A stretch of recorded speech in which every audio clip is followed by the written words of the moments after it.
this is going to be a big left turn, so I might have to sit here for a little while. But headed back to home base tomorrow morning. So what I get to do tonight, or rather this afternoon, is thrash legs, basically beyond recovery. Not exactly, but you get what I'm saying. And then keep eating and kind of chill. So I lost a good chunk of weight after the London trip, just about 5 pounds baseline, which is all, I mean, some of it must have been some body fat, a little. But I do not need to lose 5 pounds a week. That's not a steady weight loss kind of trajectory. So after eating all this food over this little trip, I think I should be back to a good baseline something or other. We'll have to see just exactly what I kind of, fluff back up to, but, just about a 250 something, maybe a 250, maybe 257, 258, something along those lines. And that's what I'm working on. That's what I'm coming down from. But in the process, now, of course, eating less food than necessary to maintain my freaking size, I still am doing everything in my power to maintain muscle mass and strength. So as much as I think squats are going to be off the table as this diet progresses, and like super heavy bench and things like that, just due to the fact that they're kind of not necessary in the case where you're trying to limit your calorie intake, you're just trying to get leaner, I think it's a use it or you lose it kind of situation. So perhaps I may tone back the intensity of my heavy squats, and instead of doing as much weight as possible physically for 8 or 10 or whatever number that ends up being, maybe tone it back a touch and leave a few reps in reserve, just not to completely decimate my whole system. And in a diet, I think there's a little bit of benefit there.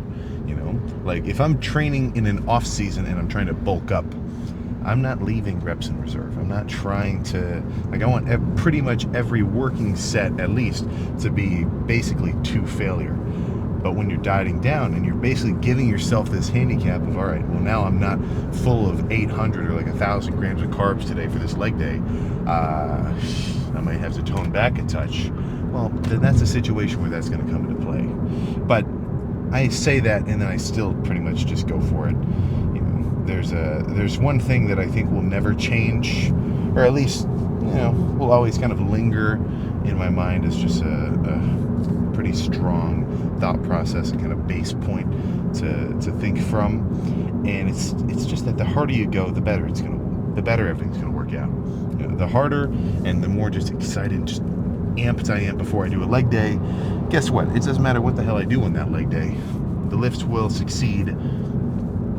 Well, the lift is going to be good. So as long as that's the case, and whatever sets I end up picking, I bring it, I think you're all right. And of course that's a nuanced take because I know all the other movements I want to do in leg press and squats and hamstring curls and RDLs and things. Like, I'm not saying you can just walk into the gym with a freaking, good attitude and then know nothing about training and just freaking goof off. That's not what I'm saying at all. But you gotta come in excited, man. It's not going to turn out well if you already don't believe that it will. So I'm not necessarily going to say you gotta believe it to achieve it, but it helps. It freaking helps. If I'm coming in here and I'm like feeling pretty giddy and just happy, and I'm like, all right, I'm gonna make this leg day freaking happen. The odds that it will, they're at least higher than if I was getting in the car right now and thinking, oh, fuck, legs, oh, I'm not doing it. Unfortunately, a lot of people are out there like that, and that's not something I know how to change. I can show you, I can make a little montage of like a bunch of badass squats to like some kind of some kind of crazy Pantera song or like some whatever, but you can show a lifter hype, right? You can show a lifter the squat rack. You can't force him to bring it like Clarence Kennedy. You can't force him to bring it like let me look it up. We're still at a red light. I don't want to butcher his last name because the guy is a total squat freak. Kyle Curvey, right? I can show a guy as a freaking 860-pound squat for 3 or something along those lines from Cal Curve, and it's not a guarantee that the guy's going to want to squat, and that sucks. You know, that's not cool. But what does that leave us to do? If we know we're going to bring it, try to set a good example. Simply try to keep bringing it, be the change that you want to see in the world. Hey man, who is to say that even in just a few short years, the stigma of people skipping legs could completely disappear if a couple people just start stepping up and doing it? Times can change. Times can change quicker than you might freaking realize. But in terms of the specifics of this lift, well, I'll just have to see what's going to go down, because I'm not super familiar with the gym. I know they've got some squat racks that look pretty cool, but in terms of extensions and curls, I'll just kind of have to see what's freaking open. But 220 on a Sunday, let's say it shouldn't be jumping. Let's say it probably shouldn't be jumping. I think Sunday is most people's rest day anyway. So I think I'm getting set up for success. But every time I try to predict that, usually it's the opposite, and then it's like way busier than I could ever have freaking imagined, and I just totally got it wrong. But that doesn't matter. Even if it's packed, that just means there's energy. That just means there's freaking weights being lifted. That's what I want to see. So, I think nothing else to say. Let's just park this thing and get in there. All right, so this is the part I normally don't show, but let's make squats the emphasis of this lift. Because I mean, the rest it's leg extensions, it's leg curls, it's whatever. I never really walk you guys through the full squat prep. And I've got steps. So really, I guess I kind of already cheated. I didn't show me doing a couple reps on leg curls, and leg extensions, and calf raises, and some adductors where you're squeezing legs together. But I have done no work. Like, I've just exposed my quads and my hamstrings and this whole lower system to enough load where I'm warm. So now I'm in the rack. Now I've got one plate on either side, and this squat is gonna look freaking stupid because bumpers make you look extra strong because the plates are so big. But plate, and if I were to, let's just do full freaking tutorial. Height ends up being just about like mid front delts. I don't wanna have to, get super low, and I don't wanna have to go on my toes to re-rack it either. So a little sweet spot, and then I can't even get under a bar unless I sit for a couple minutes and just really loosen up here, because my shoulders are so freaking tight in my chest that getting into a squat position a little tricky. But it's much easier when I'm dieting. So let's see how one plate feels. And this should be nothing. This should feel like a bodyweight squat.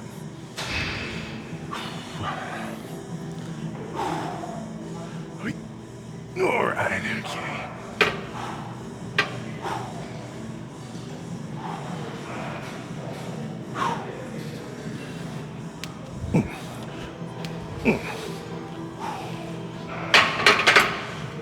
Oh, there we go. So now I will repeat. I'll do 2, I'll do 3, I'll do 4, and then we'll see what we can move. But let's, I've never seen this type of bar before, so I'm not sure if it's gonna be stiff or bendy. But let's throw 2 on and find out.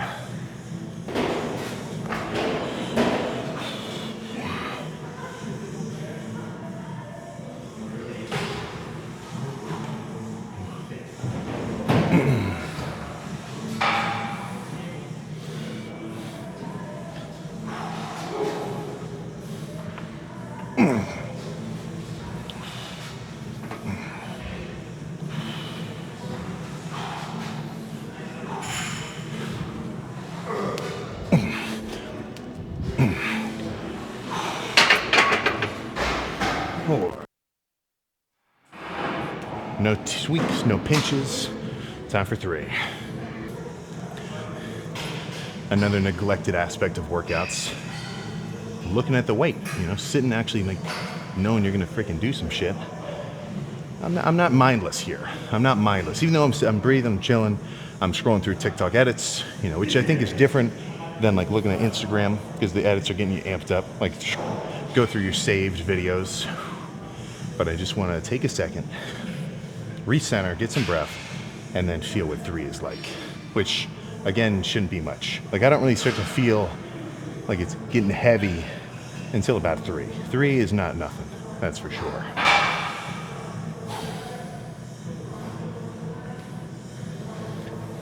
Three is where I might make sure I pick the song to do the warm-up rep with.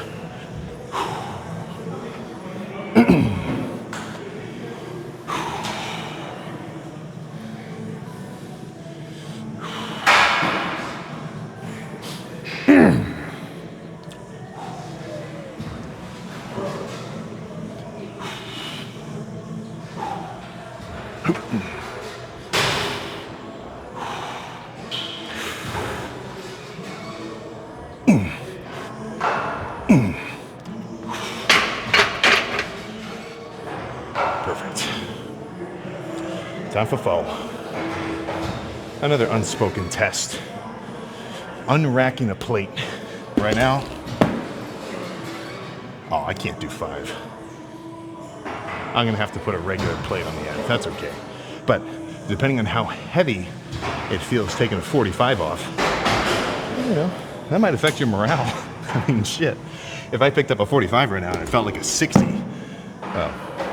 let's just say I might throw my game off. But they feel light today, so let's get ready for one more. 4 shouldn't be nothing.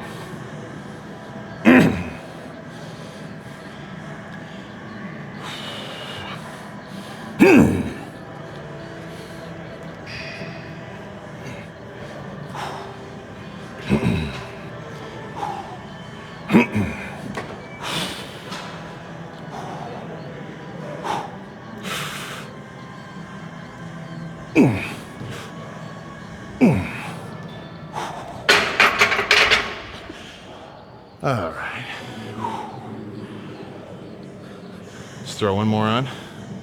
Get fucking real and get this workout started.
Oh my God.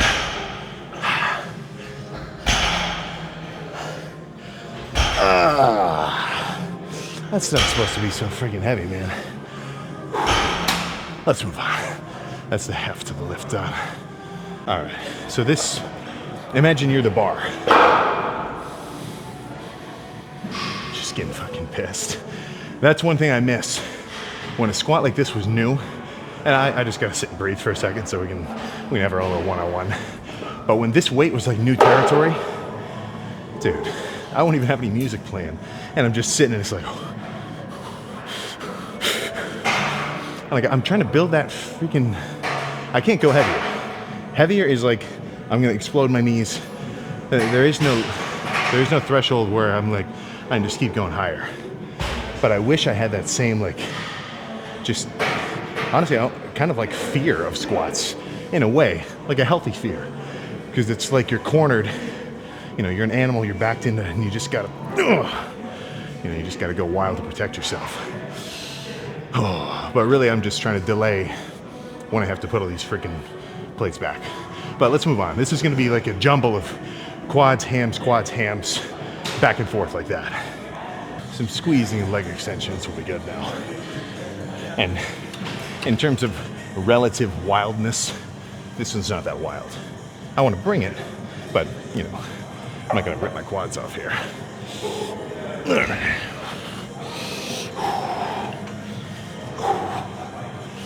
Okay, come on.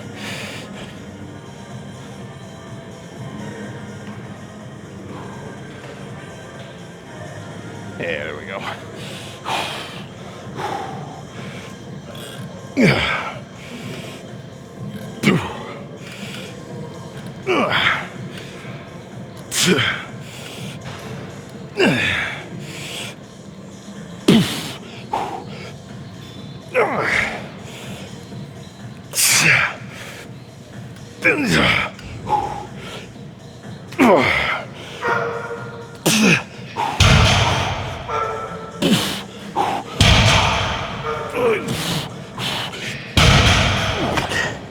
Oh my gosh.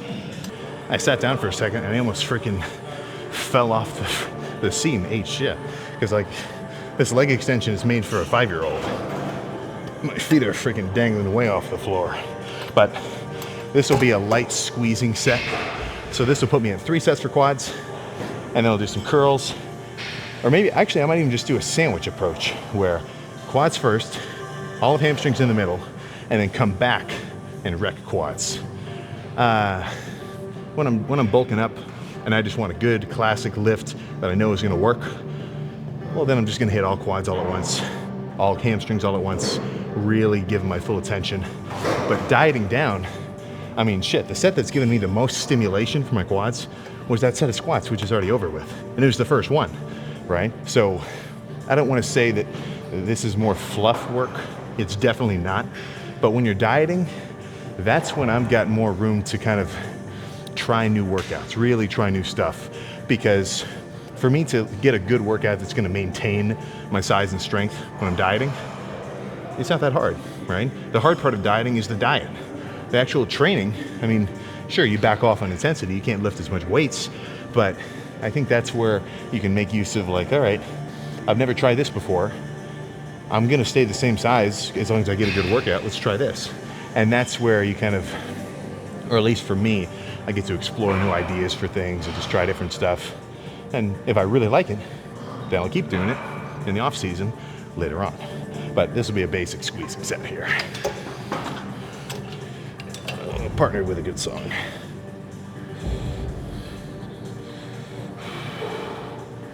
There we go.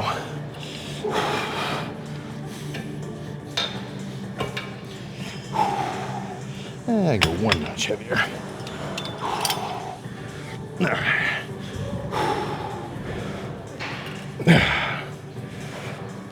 Two.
Okay.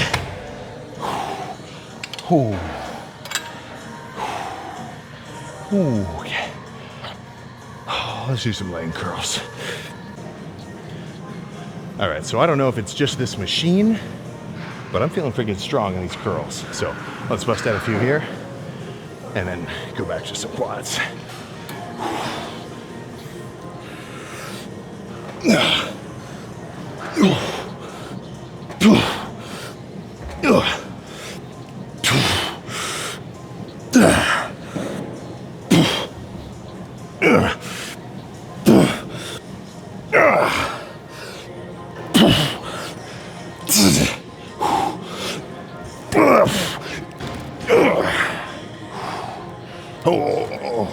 My hamstrings are actually freaking semi-fried just from the squats, which I don't mind, but that's going to make me be a little lower volume. So really, I think I'll just do 3 here, back to quads, and that'll be it. And hey man, as long as you pumped and you know it, a short workout is not a bad workout. If you cut it short because you're lazy and you don't want to do it, that's a different situation. That is a very different situation. There we go. All right. Come on. Yeah, this is better.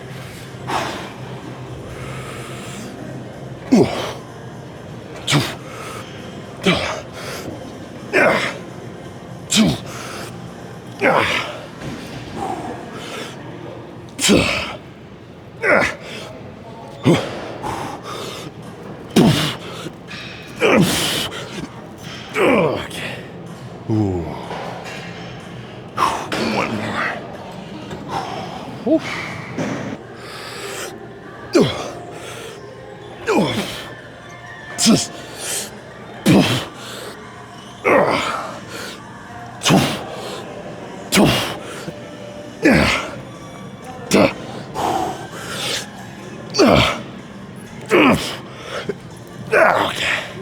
Ooh. Oh my gosh. Okay. Let's go working with a guy on leg extensions, if he'll let me.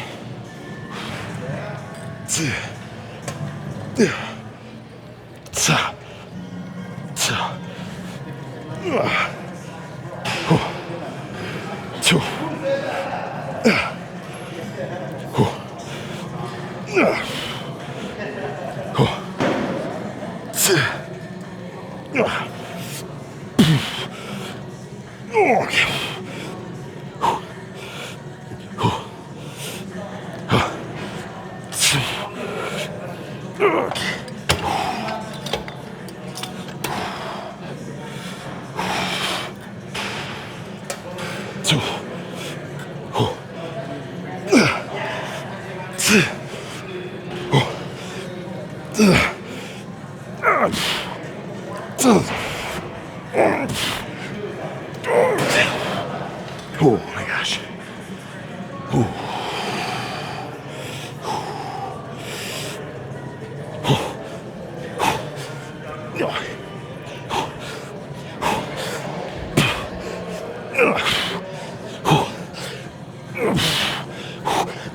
Okay. Oh my gosh. All right, that's enough.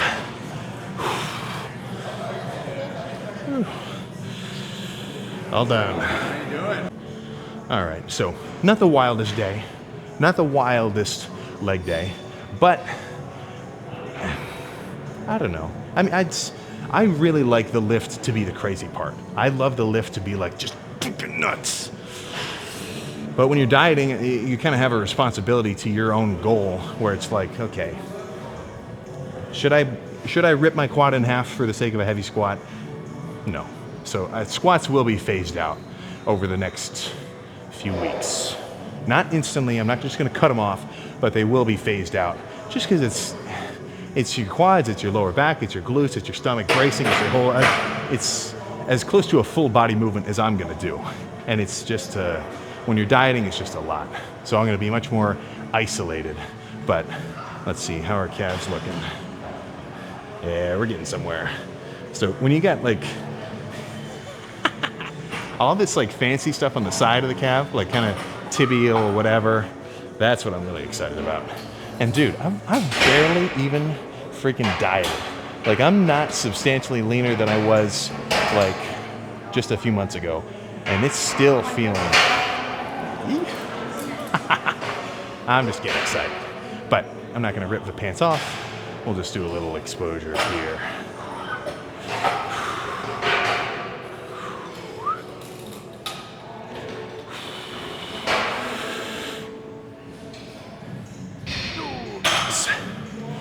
So getting a touch of quad feathering, not much, but it will improve as time progresses.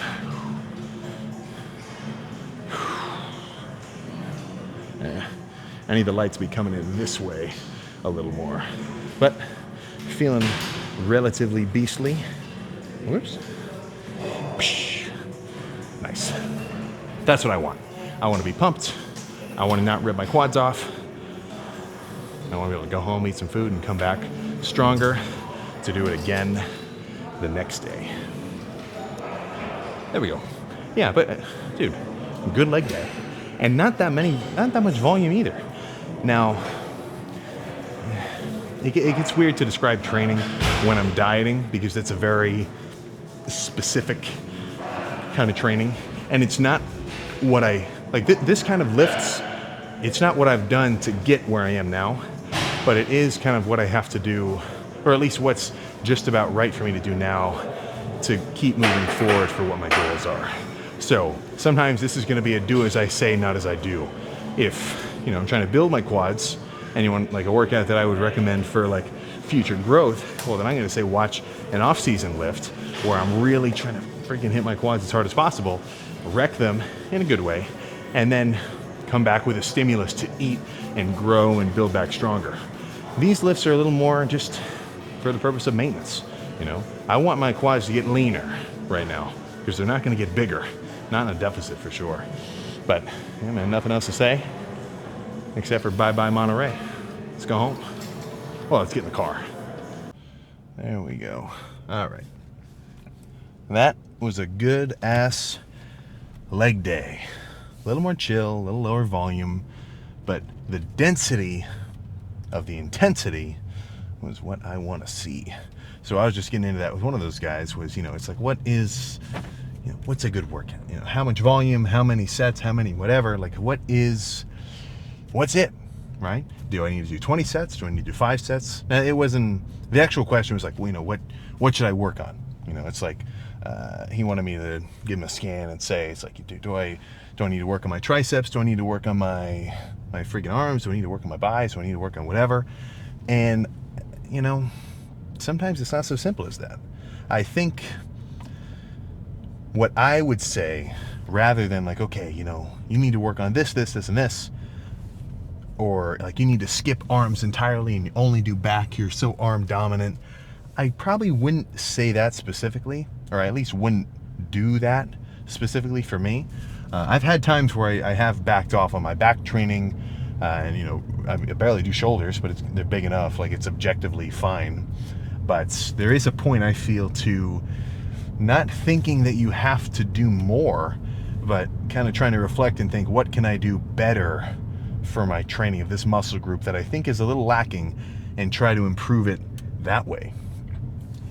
Because for me, my triceps, I've only really noticed this, as of late, like the last few years, but I think they've needed some more work, relative to everything else.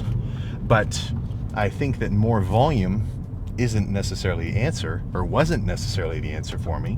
So it's not like I was doing triceps 4 times a week, but instead I think I definitely improved my tricep training as a whole, doing more overhead extensions, really being able to feel them in a dip, or the way that I do rope extensions now versus like even 2 years ago, incredibly different. Like I'm actually holding it and getting all the way up to a full stretch and feeling my long head and really kind of burning it.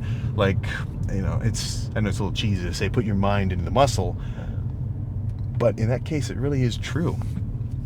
So I don't think it's always like, okay, my arms are slacking, oh, I gotta do more arms, oh, the engine of my car isn't working, I've got to hit it with a hammer more times, that will fix it. I'm not hitting it with this hammer enough. Sometimes it's not necessarily more effort, but more so a better direction and kind of concentration of that effort. Because I think my training for triceps was intense. Like I was really bringing it, but all I was doing, at least a good chunk of what I had been doing before, was just the stack with like 3 plates slapped on the side of it, and then doing push downs where I'm like totally overloading them and not getting a full actual squeeze and just like staying down here. Like the stretch, it wasn't non-existent. Like I was still getting a stretch, but I mean, it was not, probably not exactly where it should have been, if you kind of catch what I'm saying there. So it's just, something to think about, right? But if you know that you might be lacking in your training a little bit, then a little bit of reflection's good. For me, especially in my off seasons, I need and I think, well, I guess I could go back and do a full accounting, but my pressing volume, I feel, has increased definitely over time pretty well, So now, instead of just doing a whole bunch of leg extensions and one set of squats, which right now I do not mind and think is fine because I'm still just maintaining my quads, but in an off season, right, I need to get a bit more pressing volume, and I think I have. I mean, the last leg days, at least during this last bulking phase, is like 5 sets of regular sled leg press, some hip press, big set of squats first. Like a lot more pressing volume with some extensions, right? I'm not saying no leg extensions, but definitely leg pressing. There's something in there for me that I hadn't been making enough use of, at least before, So sometimes it's not always, like if you go to a chiropractor, right, you don't want the guy to body slam you or hit you with an RKO to try to snap you back into place. You want him to specifically go where the problem is and just give you a little something, right? So it's, I know that it's not as blunt and like brutish of an approach, but if, even as a guy, if you can admit that you might be doing something wrong and try to fix it, you are ahead of the game, right? Most people do not think like that. Right? It's my way or the highway. It's their world and we're living in it, and that's definitely not a growth mindset. That's for freaking sure, So it's, I think there's a weird mirroring of thought processes from the gym into just how you are as a guy or as a dude or as a person, whatever, right? Girl, 4% viewer. I don't forget about you guys. But if you can get over the problem of training and like stick to in the fact that it's a lot of discipline, and like, I don't want to say discipline per se, but it's a lot of energy and time, and you're only doing it because you want to do it. No one else is making you do it. I think you're just going to be freaking cooler. Someone who worked out hard for 3 years, at least if we did a study statistically, whatever, I think there is a pretty strong likelihood that person is going to be cooler, more interesting, and just nicer at the end. I'm not saying everyone, but I think a non-negligible percentage will just improve from having working out in their system. I've said this a couple times, and maybe I'm just an ass for it, but when I was in college and I'd be in a class and I'm like, who do I want to sit with? And I see the guy who I've been seeing at the gym.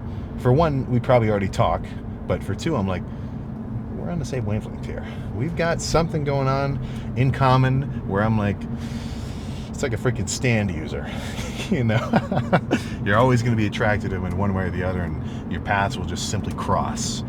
And as silly as it might sound to say that, if you actually get the reference, I think it's true, man. So as much as with everything, it's like, okay, I want to work on this. I want to work on any little specific thing you want to improve.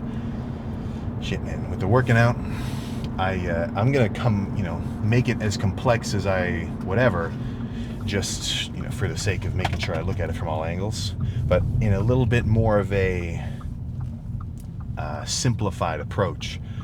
I've got the mindset where just the harder I go, the better I do, the more fun that I have, things will just work out. Things will just freaking work out. If you work out, it'll work out. That's a patented Sam quote. It's not the coolest. It's kind of a little repetitive, but I like it. I like that idea. So, plan now. Go eat some food. Get some freaking calories in my system. Splice this little guy together, and then go check out the beach. I've been beached. I haven't gotten beach exposure for quite a while, but I think the water is like freezing, so this is more like look at the beach, not really swim in the beach kind of thing. But that's all I got for today. I'll see you tomorrow back in OHIO.